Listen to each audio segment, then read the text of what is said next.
Okay, we're here, place called Gurpa. The local people call Gurpa. And we were told this is a sacred place for Arya Asanga.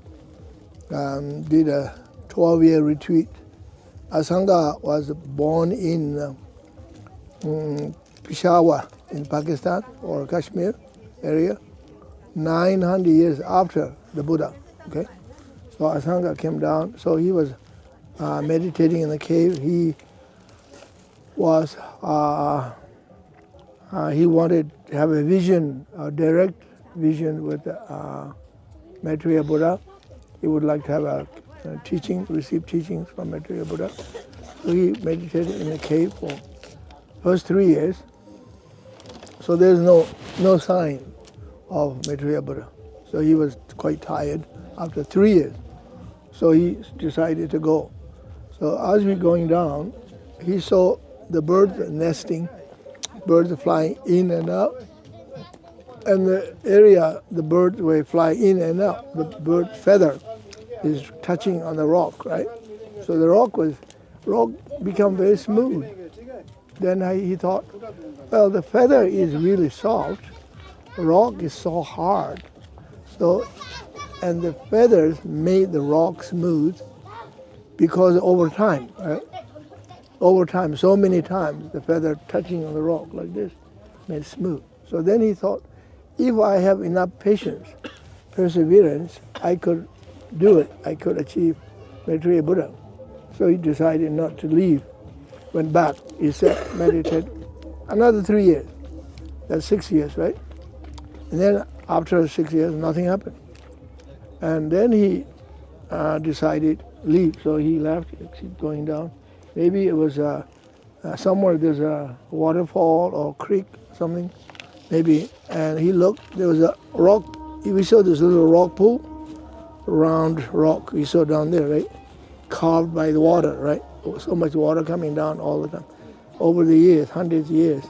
So even the rock becomes smooth. He thought, wow, even the water can carve rock. So if I have a patience and perseverance, I can do it. He said, I'm not going to leave it. So he went back. Another 3 years and 9 years. Okay. And then after 9 years, 3 years, right? First one, he left, 9 years he meditated, and then he sat there another 3 years, nothing really happened.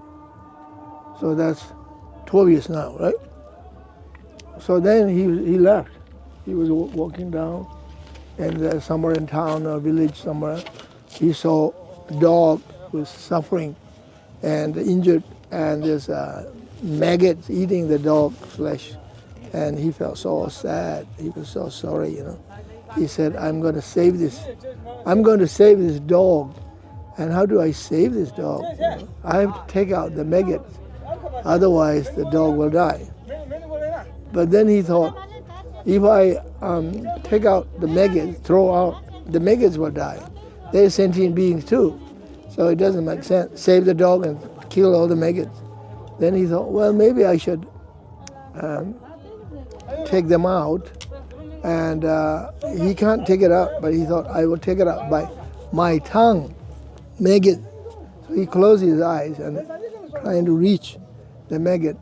And he couldn't reach. And then when he opened eyes, Maitreya Buddha was right there, standing. So he thought, wow, he was just totally overwhelmed.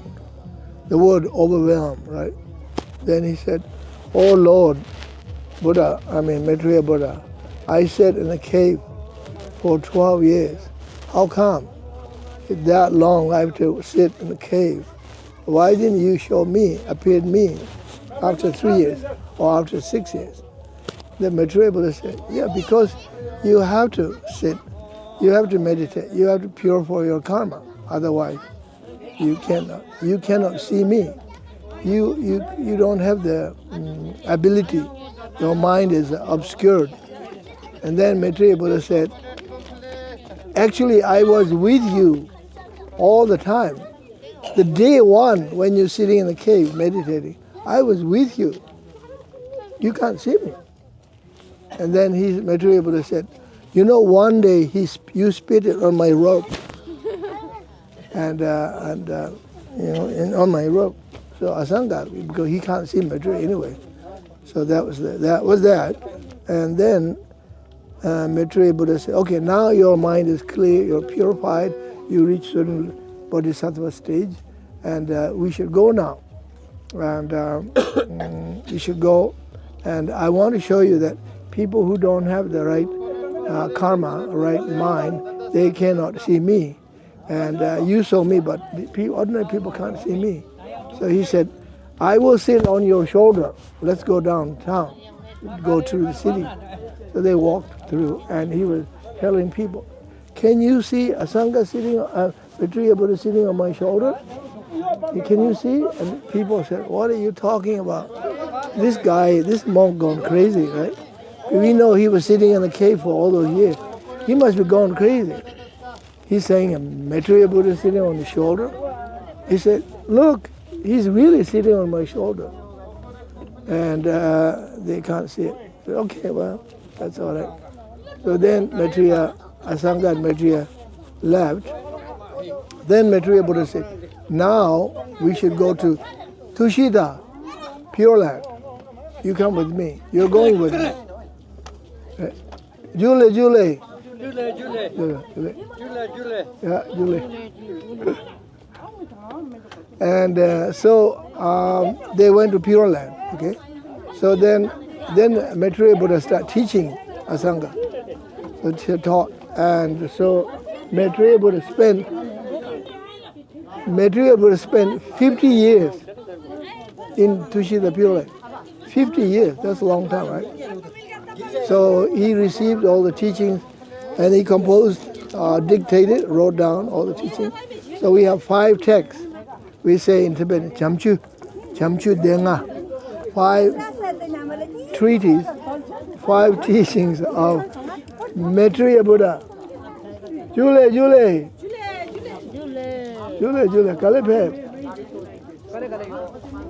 Kalepe, Ama. They were all sitting up there somewhere.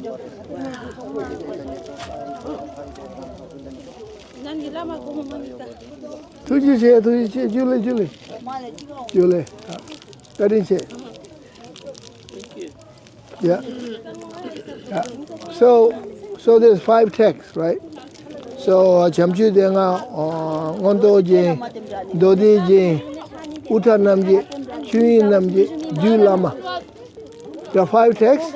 Ngondo Jin is Abhisamaya Alankara and Mahayana teaching. Then there's another text called Mahayana Uttara Tantra, Dodi Jin. Yeah. Then another text called Mahayana Uttara Tantra, Julama in Tibet, Julama. Then Uta Namji, Chui Namji. Uta Namji means no beginning, no end, in the middle. And Chui Namji means explanation on Dharmakaya or Dharmadatta Chui. So 5 texts Atisha composed. Not Atisha, Asanga composed. Then he returned to the earth. So after being in Tushita Pure Land for 50 years, right? He returned to the earth. So Asanga lived for 150 years total. 100 years he spent on earth, 50 years he spent in Tushita Pure Land. That's the story. Jule, Lada Kani. How are you? Choglamsa, yeah. Choglamsa la Papa Mamboyer. Yeah. Choglamsa. Yeah. Kalipe. That this. So we go now. Let's go.